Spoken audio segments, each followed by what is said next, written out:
From CBSi, Creativity, Business, Story, and Imagination, otherwise known as Claybanks Studio International. I am Clay Banks, and we're here in my studio, Claybanks Studio, and we are about ready to wrap up, I hope, a 5-week intensive on intention, creating interest in your individualism. I Inc. How many I words can I put in there? Okay, so here's where we're going with this, guys. I want to address not only you guys that are here in the room and on Zoom and coming in from wherever you're catching this video. Just now I just had this thought, like the planet was devastated and like these alien creatures came in from another planet and they had access to all this media and they were just kind of going through all this media, looking at who we were, because we're gone, and going, man, that's one interesting group of people. Oh, gosh. So here's what I want to talk to you guys about. We have gotten conditioned into sitting on our blessed assurances and taking in information. It's just what it's come down to. We're doing it right now. Unless you're on your Stairmaster or your elliptical while you're watching this, you're probably sitting on your butt looking at a screen, unless you're in the room here, and you're taking in information, more information to take in. We take in information, we take in information, and we take in information. Let me try to make a point, because I don't want to just talk, and this is going to be brief. If you were into, let's say recycling, and you saved all the recyclable containers that you used, and you stored them in a bin in your house, and you just kept storing them and storing them and storing them, and you actually never took them to be recycled. It just stored, and it stored, and it stored. And let's say they weren't washed. I got all the obsessive compulsive's attention right there. Oh, I know what that smells like. No way, not me. And that started to accumulate. Well, you can imagine, right? What is it doing? The information is just now, it's rotting. It's just sitting there and it's rotting and nothing is being done with it. I don't want that to be the case with the people that I have earshot to. And that's why when you're here, if you're in Zoom and you're in the studio and you're working out regularly with me, well, fantastic. This is great, because when I'm done talking, we're going to put all this into application. But if you're just sitting there watching this and you're not putting this into application, you're just storing up a bunch of stuff, because you're not taking it out. Now, something interesting, when I was coming about, we didn't have recycling. There was no such thing as recycling. They didn't make recycled stuff. You didn't recycle anything. You bought, you consumed, you threw into the trash, it went into a landfill, and ta-da, that was the cycle. That's just how it worked. But then this thing called recycling started coming in, and now you can actually just throw your recyclables in a recyclable trash bin, and the recycling truck will take it separate from the compost and the garbage, right? And it's really easy. It's blue in my neighborhood. Everybody got blue? You got blue to recycle? Yeah, okay. So taking in this information and storing it is not making you a genius. It's cluttering your brain. And when you add entertainment to that, what is entertainment? Anything that's information. It'll entertain you on some degree or another. And the difference between entertainment and study is attitude. You know, what do they say? If you love your work, you'll never go to a job. You love what you do. If you hate your work and you hate your life, everything's a job.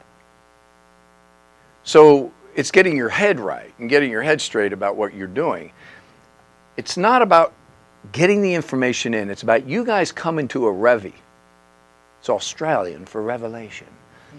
You get a revie on information. And what a revie is when the information comes together and it meets with your being and it goes bam. I get it. I got this. And think back to any reveries you've ever had in your life, even if when you were a little kid, that you still have today. Because there are childhood memories that are in you right now, even as I'm speaking to you. Think back to you were 8, 12. Things, there are images there, okay? And if you think back to the places where you actually learned from something, maybe a bully beat you up and that sucked and that was a bad thing. But the thing ran its course and it came back around and there was a lesson that came out of that. And you still have that. You gain that. That's part of you. You're not going to lose that. Maybe there was a teacher that just hit that note with you and went, bam! And you went, I understand that. And you gained that piece of information. And it's still with you. Now, all the other stuff, it's just all fluttering around and whatever. But those revies that you get make you who you are and give you the ability to do things. Figure things out and apply yourself to advancing a story of some sort. Now, if you're listening to this, chances are you're an actor, or you're a speaker, or you're a performer, because that's who I talk to. That's who I help, on-camera people. People that want to communicate their message on camera and be very effective with it. Now, not just that. I mean, if you write, if you're just dealing with, I mean, it all works together. Everything is story. It's all story. When you stop and think about everything we do, it's all story. And it's how to tell a better story is really what it comes down to. Little nod to my friend John Livesey, because that's actually what he does. He works on people's stories in another way. But we do kind of cross over. And how you doing, John? Okay.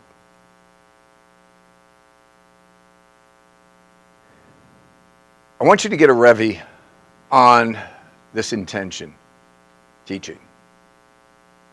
Okay? Because you can go read a book on intention and go, I just read this whole book. I must have it. And then I'll ask you, I said, well, what does it really mean? Well, it's kind of sort of, it's like, you haven't said a thing and you've been talking for 8 seconds. It's like, do you really know? Can you hit it? Can you hit it? Is it on point? No crap, no labor pains, you're delivering the baby. And anything you have to do with precision and execution is going to take total focus from you so that you don't mess it up. And what is mess it up? Let's go back to the kid that's working on a coloring book. What do you want to do as a child when you're coloring in a coloring book?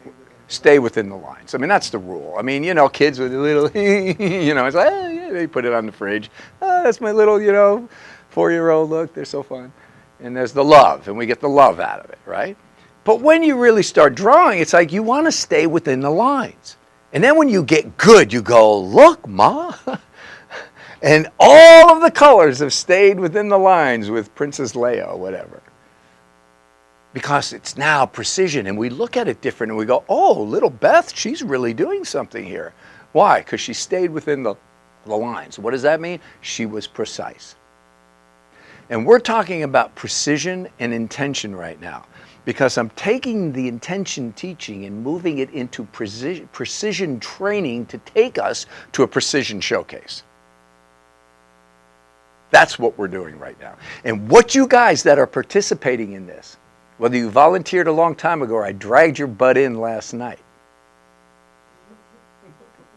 and you're in this showcase, here's what you're going to experience is a funnel effect. You're going to go from this general hole on the big side of the funnel. You guys all know how to use a funnel, right? You know what funnels are? Right? Okay, great. This whole big hole is the funnel.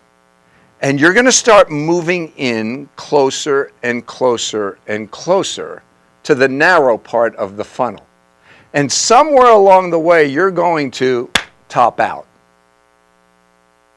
I mean, that's just the case. You're going to top out at some point along the way. That's why we have levels and leagues.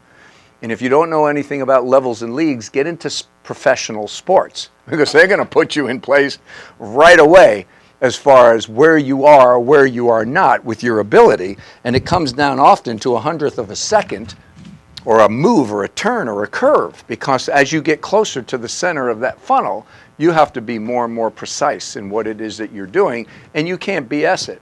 We don't care about your attitude and your entitlement and your degree and your resume. Can you get it done? That's what it's basically going to come down to.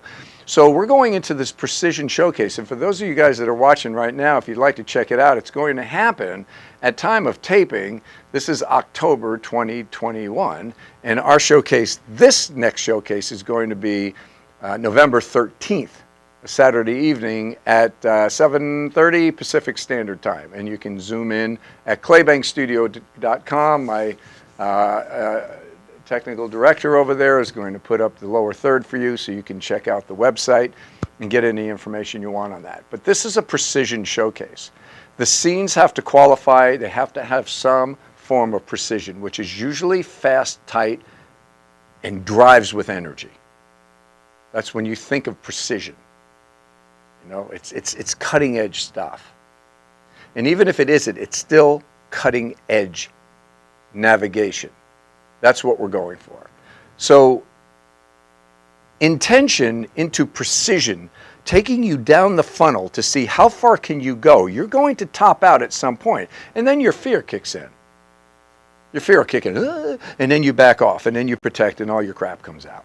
But that's where you learn. If you don't do these kind of things, you never learn what you're made of. And a lot of people just want to kind of hang out and hide within themselves and never really be tested because they can live in the false imaginations of their own creation. You guys know any people like that are just geniuses in their own mind? But they really can't do anything. I mean, they talk up a great story, and they're great over a couple of beers. I mean, they're amazing. I mean, they'll take over the whole conversation. But when you ask them to apply something, they can't do it because they're geniuses in their own right. But they really don't know because they won't put themselves under the gun. Actors are like that a lot. They'll sit at home, they'll watch videos, they'll do this, they'll do that, they'll do their online auditions. But if you ask them to showcase, you ask them for a monologue, you ask them to put them in a competition, they'll back off. They won't do it. They'll come up with an excuse and they'll convince themselves. They're like pathological liars. They'll convince themselves.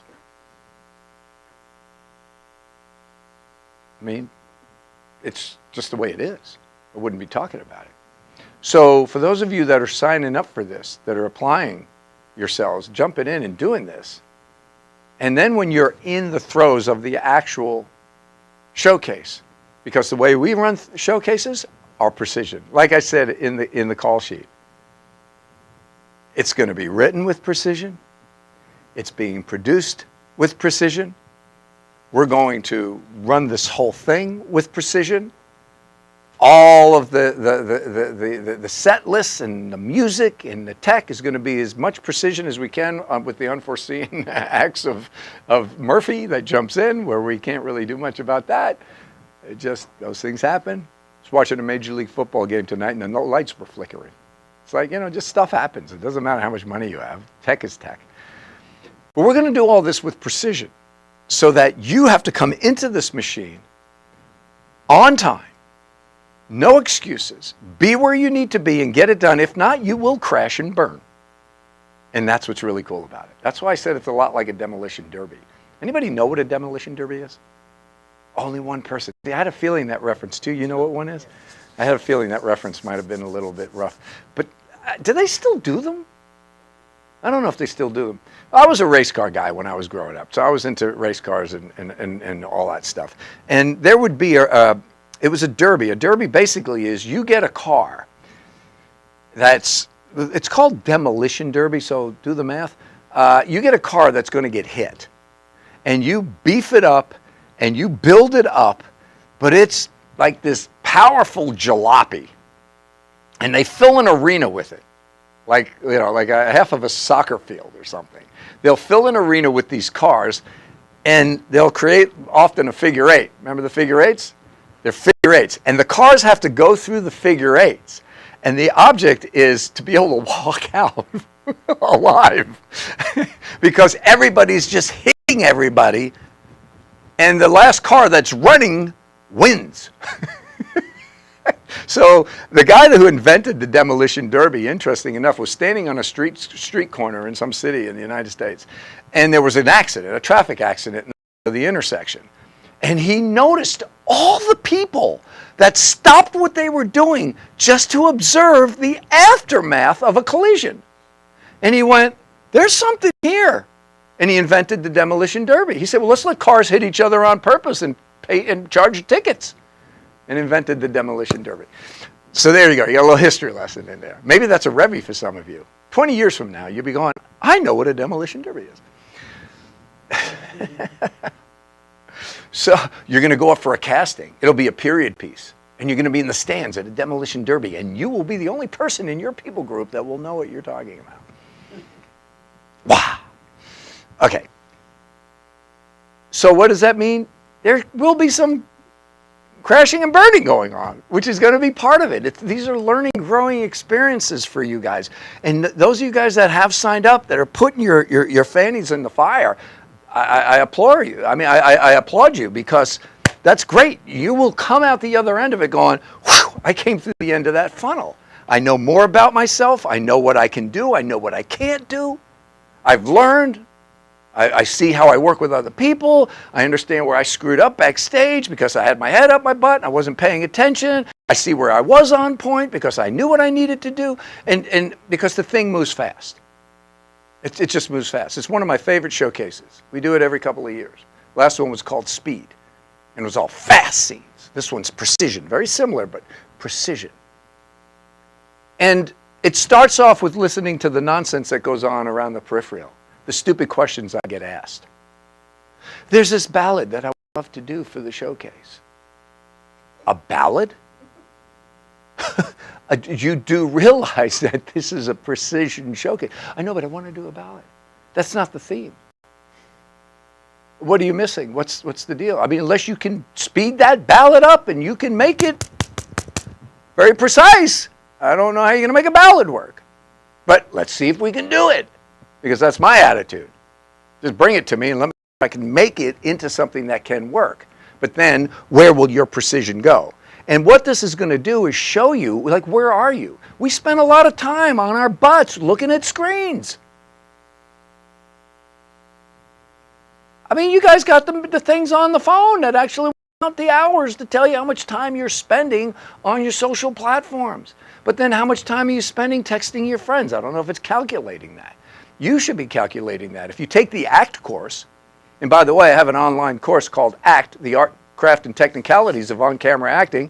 My producer will throw that up on the screen for you. You can check it out. It's fantastic. Go to it and see what's going on there. What I do in the first actual part of the ACT course is talk to you about time management. Because if you can't manage your time properly, you're not, the rest of this stuff is not going to be professional. It just won't. You're playing an amateur game. Now, I've been at this a long time. My acting class was in 1977. Okay? Do the math. I'm not doing this anymore just because I want to load up my studio with people. That's not what I'm interested in. I'm interested in people that really want to challenge themselves to be the best possible versions of themselves that they can possibly be. And they're not going to wuss out. You're all in. You're all in for yourself. The all-in method. And going, you know something? Let me see what I can do. Let me take the bruises. I'll take the victories. I'll take the losses. And I'm going to keep going. Because a champion isn't saving, waiting, and just doing something great. That's what children do. Okay? A champion does that daily. And then fails. And then succeeds. And then succeeds. And then fails and fails and succeeds. And when they turn around and look back, there's probably a few more successes than there are failures. But that's just the nature of the game. That's how you become great. Now, if you don't want to become great, don't listen to me and don't follow me, because I'm going to bore your ass. I will bore you tremendously. You will not want to hear all this rhetoric. But if you are wanting to be the best possible version of yourselves, I will show you the things that will help you to do that. And it starts with putting your fanny into a place of going, I want to sit around and just intake information. I want to now apply that information. So, all that is my introduction to the one thing I want to teach you tonight, and then we're done. We just did 5 weeks on intention. And for those of you that are tuning in, if you would like to find out more about intention, you can go back on any of our platforms on Claybank Studio. You know where they are. You know how to do it. Just go back and look for it, and there will be a full 5-week intensive on intention and why intention is important, not only to your acting, but also to your life. And remember, art imitates life imitating art. What you do anywhere is what you're going to do everywhere. You're training yourself constantly, and you don't rise to the level of your dreams and aspirations. You fall to the level of your training, because when the pressure comes in, you're either trained or you're untrained. You either got it or you don't have it. It's just that simple. Watch any disaster movie, and you see the people that run away and don't do it, and then the nobodies that toughen up. They go up and they save the day, because when the pressure was put on them, they could produce. And that's what you do every time you try to get a job. Whether it's as actors auditioning or you're interviewing, whatever it might be. Anytime if you're in a pitch meeting, you're a writer and you want to sell yourself, you're under the pressure. They're testing you. And as you start getting closer and closer, I got somebody in the studio right now who's going through the ranks of trying to qualify. And they're asking different questions. And I just got a text from him yesterday. Coach, I just got asked this. Is this normal? Is this right? What should I do? I said, yeah, it's part of the process. That means they like you. You're moving closer. Keep going. They're testing you to see what you're made of. And that's what we do in the studio. We test you. So if you're just sitting on your butt watching YouTube videos, okay, it's great. There's a certain amount of intake. But at some point, you can't just sit at the table and eat. You got to get out and like burn some calories. You got to apply it. So those of you guys here, we're going to do that in just a few minutes. And I'm looking forward to it. You've got to take this information and you've got to apply it. So don't just watch it, start doing things about it. And if you want to come in on a Zoom audit, come on in on an audit. Okay. Intention. Now here's what I did this week. I sat around and went, I just don't want to feed people with information. As much as I enjoy teaching, I'm not really up here just to bloviate.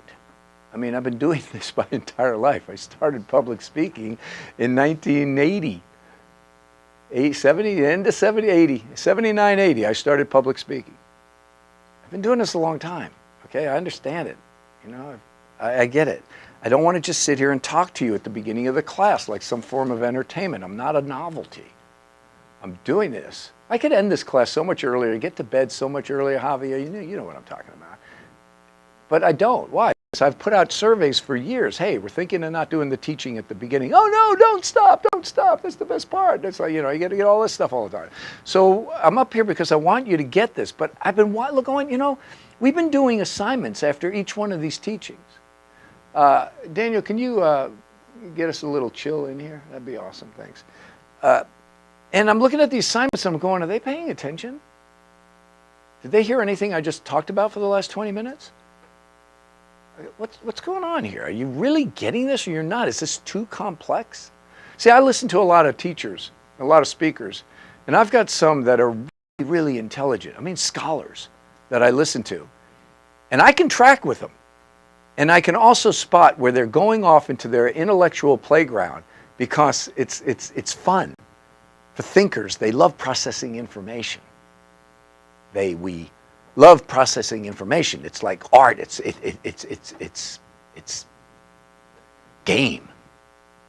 And it's like, dude, you lost like 90% of your audience. You're just up there talking for yourself. And I go, I keep editing myself to go, no, I want to drive this point home, but I don't want it to be boring, but I need it to make an impact. And part of what I do is I have to disarm yourself from yourself because your barriers and your protections up and the information doesn't get in because you're in judgment. You're judging me. Do you like me? Do you like what I'm saying? Do you like my shirt? What about my hat? I mean, you're tired of me talking. You know, you're judging. You're in this nebulous form of thinking that's not helping you. And I got to work past that to get you to the point where you're getting this information. Why? So when it gets deposited in you, it'll do something to you. To get you to change and to grow and to be stronger at what it is that you do. So this week, I was like, what am I teaching them? Intention. What is it, Banks? Narrow it down. You read the book. You understand this stuff. You taught on it for a month. What does it really mean? Give them a tool. So I worked with this sentence, and I actually edited this sentence down and got one sentence. And last night, we narrowed it down even with the help of the students in the class. So those of you that were here last night, thank you. We edited it down even more. But sometimes you can edit it down to a word where it just like becomes stupid and nobody knows what to do with it, like Prince. It got to the point where he was like, okay, I'm going to narrow my name more and more to a symbol, and now nothing. And it didn't work, and he had to come back. And he's Prince. You get what I'm saying? You can get stupid with this stuff to be chic, to be cool, to be trendy. And it's like, we still don't know what the hell you're saying. Yeah, but doesn't it sound cool? Look, I remember Yahoo when nobody knew what Yahoo was. I remember the commercials with the guy with the hair. Remember that? Any of you guys remember? None of you guys remember that. Yahoo. You're sitting there, you're watching TV, and this guy's bouncing around a city going, Yahoo, Yahoo, and talking about internet crap, and we didn't even barely know what the hell the internet was. And we're like, what is Yahoo? I mean, I used to drink a Yoo-hoo. Is that the same thing? Yeah. And then, then you got Yahoo, yahoo.com, and all that. Google. Google. Yeah, we say Google now. It's no big deal. It's Google. Everything's Google, Google, Google. When Google first came out, you're like, Google? That's what children say. What's Google? Google.com. Google it. I Googled it. But now, it's like, yeah, sure, it's Google. Where'd you get that? Amazon. Where'd you get anything? Amazon. Everything comes from Amazon. There used to be a jungle in South Africa, South America, Amazon. What does it mean to work with intention, to live with intention? Here's the sentence, and I'm going to break the sentence back down for you. When you're reading copy, script, dialogue, and it's what you need to say, you have to do something with it besides learn the lines. And what you need to do is deliver it with intention. You need to move with intention because you're speaking nonverbal dialogue. Every time you move, breathe, do anything, it is dialogue. It's log. Let's call it log because it's not dialogue, it's log. You're communicating information. So intention, you have to decide, what am I choosing this means to me? What am I choosing this means to me? And it holds you accountable to making a choice, moving with a decision. What's the difference? A choice is you're picking something, deciding is moving with that choice. So when you said picks up the pad of paper, I'm picking up the pad of paper. What was my intention? I had no intention. I just followed what it is you told me to do. I'm a slave. You're the master. You said go. I went. Pick up the pad. There it is. I don't know what to do, coach. Tell me what to do. Pick up the pad. Okay. You picked up the pad. There's nothing there. That's no information. But now I'm going to decide to make a choice. And I can pick any choice. Somebody give me a choice. A mood, an attitude, a rhythm, a feel. Germaphobe. Who? You're a germaphobe. Okay, I'm a germaphobe. Let's build this story. So that was the first thing. I'm a germaphobe. A germaphobe. Okay, I'm a germaphobe. What is this pad? Somebody else. It's your pad that you saw somebody else touch. I saw somebody else touch this pad. It is my pad. It's not somebody else's pad. No, it's my pad. Somebody else touched my pad. Yes. Okay. What is the condition? What's the situation? Well, let somebody else jump in. Okay. What am I doing? Why? Where? Build the story. Come on. Add libs, add nouns, verbs, adjectives. Let's go. Somebody write that on the floor. What's that? Somebody drop that on the floor. Well, give me the situation. What is the situation? I'm in Times Square. I'm out in the jungle. I'm here in an acting class. What is the situation? You're meeting somebody for a one-on-one, and you have to take down their information so you I'm meeting somebody for a one-on-one. What one-on-one am I meeting them for? Am I being hired, or am I hiring and interviewing somebody? I'm interviewing somebody for a job interview. Who touched the pad? Okay, do you see what I'm doing right now? I'm showing you how much more detailed you can get with the information, because for me, I work at a nano level. I need to gather a lot of information together to be able to move with proper intention, because my brain is going to keep me in check as to whether or not I'm full of shit or not. And some of you guys don't have a BS meter. Your BS meter is just tied off. You've locked it down and just went, screw it. This is just it. I'm not playing that game. You know, I mean, as opposed to being accountable to whether or not you are full of crap or not. Because let's face it, we all stretch the truth. You know, here's a story about that fish that the guy caught at the pond. He caught this fish at the pond, but the older he got, when he told the story, the fish got bigger and bigger. Right? You know that whole thing. Okay, so the intention is I'm going to pick up this pad. That's the stage direction. I'm a homophobe. I'm interviewing somebody. Who touched it? We're going to leave that alone because, what's that? A homeless person. What am I? No, it's a Germaphobe. Yeah, germaphobe. I'm a homophobe germaphobe. Or intention. Thank you for the correction. I'm a homophobe germaphobe, and I'm interviewing a gay guy, and I'm not gay. Okay, but I'm wearing rainbows anyway. Okay, let's put it together. And now I've got to pick up the pad. That's the stage direction. Look at what we just did right there. We spent probably 3-4 minutes just building a simple story of picking up a pad. If you were making $1 million a movie and it took you 1.5 months to shoot the movie, would you work like this? You would have to. How do you think you're going to get a job like that? Start doing it now, and you will separate yourself from the pack. Don't start doing it now, and you're going to be like everybody else. Okay? All right, so by definition, and I'm done with this, I'm deciding to make a choice, and I let you guys make the choice for me. I'm going to fill in the gaps, and I'm going to do one thing.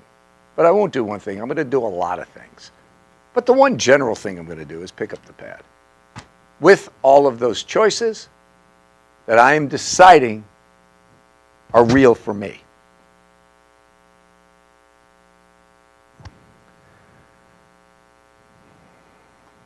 When did that happen? See, I can't move because I need to know when was the pad touched. Just now? 3 minutes ago. It's done. All right, so let's, you see what I'm saying? So let's change that. Let's say I'm getting ready to reach for the pad, and a temp assistant came in with all good intentions of helping me out and came over and adjusted my pad while I was getting ready to pick it up. And I don't really know this temp assistant. It's their first day. See, and what I'm doing now is I'm having to construct a truth that I can live out of. This might be too much for you guys, but stay with me. Some of you might get this. So now, I'm interviewing this person over here. But see, my mind, my story is just, I'm going to keep filling the stuff. I know who's the person, what's going on. I mean, I'll keep it simple. Because when I work, I got to go into that level of detail. Why? Because everything I'm teaching you, I've been doing for 40 years. So you get really specific and very detailed about what you're doing to stay on point. Okay, so the scenario is, I'm interviewing this person, I'm going to reach down, but at the same time, this temp assistant comes in, puts a coffee on my desk. I don't drink coffee, whatever the character does. Puts a drink on my desk. I go to reach for the pad. They were trying to help me. They straightened the pad on my leg. Maybe it was on the edge of the table. There's no table here. And that's going to be the situation. Cool? And so that's what we're going to do. Well, Mr. Becker, can I just call you John?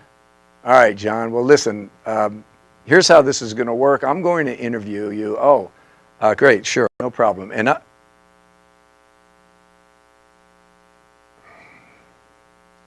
thanks.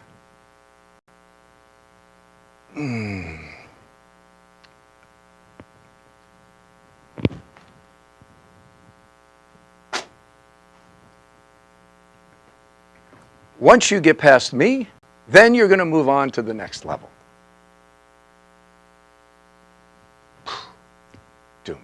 The choices that I'm making in there was, okay, the pad got hit, I'm reaching for the pad, I'm talking to this guy, John Becker, and now I'm affected. Why did this person do that? Okay, I don't like that. There's anger. Don't get mad. Be compassionate. Okay. Contain it. Thanks for the coffee. Deal with it. And in this case, I'm a germaphobe.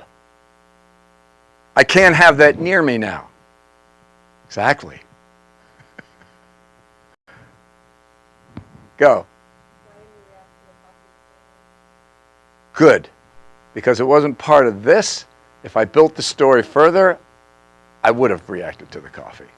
Excellent observation. Again, if I really went into it, this study would take a long time because I'm going to build a very big reality for myself to live out of. You guys get what I'm saying? Yeah. That's how my mind works. You got to work with how your mind works. I want to get you from general thinking, because what is conceptual thinking going to do for you, Daniel? Stay one lane. What's it going to do for you? Not express the truth of what you want to get across. And what's it going to do for you? Back. Okay, and what else is it going to do for you? What? It's going to get you in trouble. Thinking is just a pacifier to not deal with the reality. The cool thing about acting training is it sounds so cliche. It's because it's so true.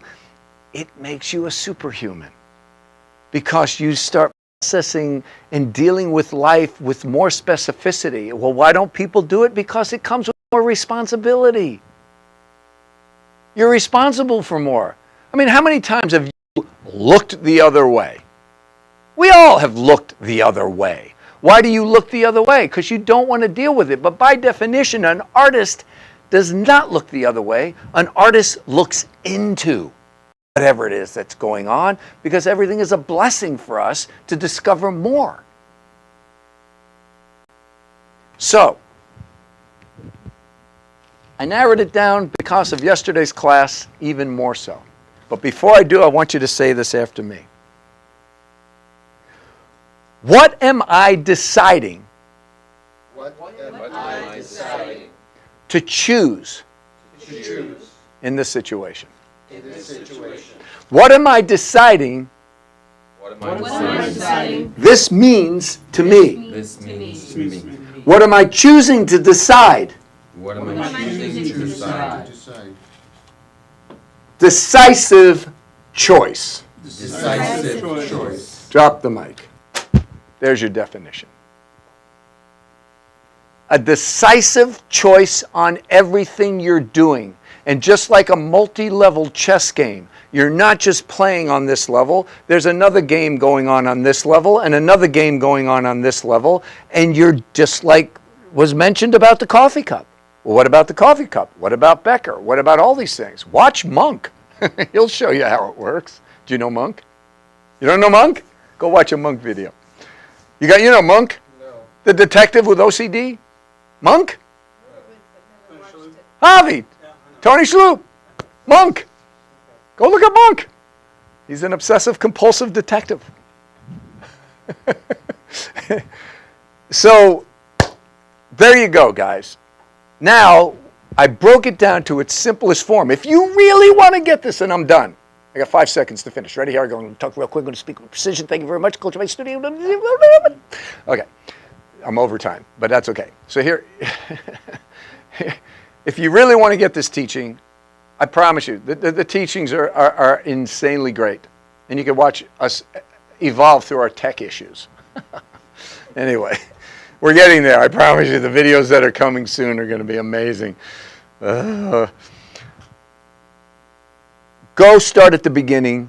and follow through the teachings. Just do it as an intensive for yourself. Put yourself in an intensive. It's free. Just mark out a time of the day. On Tuesdays from 2 to 3, I'm going to study intention. Pick a date and a time and put it in your calendar and put repeated event for 5 weeks. And for an hour once a week, unless you want to binge it. I would love for you to binge it, but you won't get as much out of it because you got to apply yourself, but that's okay, however you want to watch your shows. An hour a week, watch an intention video, do the exercises, and let it lead up to this conclusion that you need to make a decisive choice over everything you're saying verbally, physically, non-verbally, non-versationally. You have a decision. There's information that you build under everything that you're doing so that you're moving with intention. You go, this is great, Coach, but you know, I get auditions at 10 o'clock in the morning and I got to have a self-tape done by 6 o'clock that night. Well, then you better get on this thing and start learning how to do more faster or you're going to get lost. That's the whole point of anybody who's training is you're learning how to get there better in less time, so that you can knock these things out. Because I'll tell you what, when I was doing 7 auditions in a week, and that was when you had to drive out there, now 7 auditions, you just knock them out on Zoom. I got guys in the studio that are doing 12 auditions a week. I don't even know what the number is. I got to ask them. A lot of auditioning because you just fire up your Zoom screen. You don't have to drive anywhere. It's crazy. When you're getting that much work, paid or unpaid, it's still work. You got to be quick. And you got to wipe this out of your vocabulary. Well, it's just a cold read. Doesn't make any difference. We don't want to know what's going on. We just want you to deliver your goods because at the end of the day, all we're going to judge you on is what you show us, not the excuse in the story. So when you got to do it quick, you got to do it quick. But when you're prepping for something like a part where you get cast and they go, you got a few weeks to prepare for it, maybe even a few months if you're fortunate, and then you call in a coach to work with you, like I work with on-set people and do all that. Well then, yeah, you got time now to be doing all this work so that when you deliver a performance, you're delivering an award-winning performance. Whatever that award is, even if it's a local film festival. It's great to win those awards. I've won them. They're nice. They recognize that you did better than the rest of everybody they looked at. Is this making sense to you? Yes, sir. So, all this to narrow it down to that. A decisive choice. What am I deciding? What am I choosing? This means to me. And I give it meaning. Now I've made a choice with meaning. Meaningful choices. There you go, we got a new definition. But if you say meaningful choices, you go, oh great, I'll get a tattoo, meaningful choices. Isn't that cool? What's it mean? I don't know, meaningful choices. No, you got to know what it means. You got to know what it means. Got it? I understand why Prince did what he did. I followed that whole thing and I know what this guy's doing. I know he's trying to disassociate from anything worldly, physical, because he's just a spiritual guy. I don't want any connection to anything. I remember him going through it. And then he had to come back down.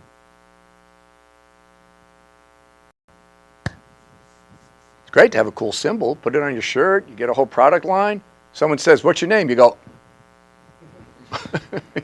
what are you going to do? You can't verbalize a symbol, So, meaningful choices. Make sure it means something to you as the character and choose to stick with it in the integrous nature of the character, in the circumstance. And when you do that, I promise you, you'll stop time. And how do you know when you stop time? This is what it looks like. The audience looks like this.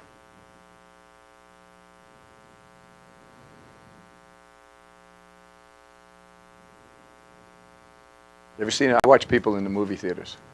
And I go to professional screenings a lot. And I do it myself. And this is kind of like it looks like, and there's a certain point, and I'm looking at it. And you're on the edge of the chair, and you're leaning forward. And you don't care what you look like. Everybody else is sitting back with their soft drinks, and you're the freak looking forward. You see, people that really want to fit in, well, they won't do that because they don't want to look odd. But you're not even thinking about that. You're just like into what you're seeing. And then you look around, and there's 4 or 5 other people doing the same thing. They're just into the moment. Because the performance stopped time for us. And that's your job, to stop time for us. Okay? Because you know how to put so much into what's going on that it's a whole world for you. But to the outside world, they don't know what's going on. They just know it's really freaking interesting, and they can't take their eyes off it. And there you have it. Wrapping up. CBSi's Fall Intensive on Intention. Our showcase is November 13th. I'm excited. We're just honing in the scenes. Like I got this pencil sharpener, and you guys are bringing me scenes, and I'm just sharpening all of these scenes. And as we get closer and closer, there are going to be more and more changes because we start going into micro changes. And then I start seeing, can you handle the change or can't you? Coach, I'm good. I'm good right here. That's cool. Then that's your level. That's cool. Just stay right there. Work at that level. That's cool. Coach, where else can I go? Where else can I go? Great. Let's take it here. Try this. Do this. Let's go here. Now, when that happens, tighten that up. Pop it up. Fire that.